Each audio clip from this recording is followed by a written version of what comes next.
Yes. أعوذ بالله من الشيطان الرجيم. بسم الله الرحمن الرحيم. قال يا موسى إني اصطفيتك على الناس برسالتي وبالكلام فخذ ما آتيتك وكن من الشاكرين. وكتبنا له في الألواح من كل شيء موعظة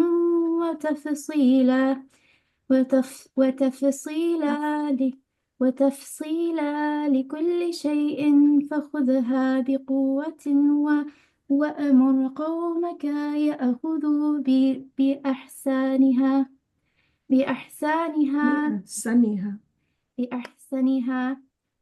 سأريكم دار الفاسقين. صدق الله العظيم.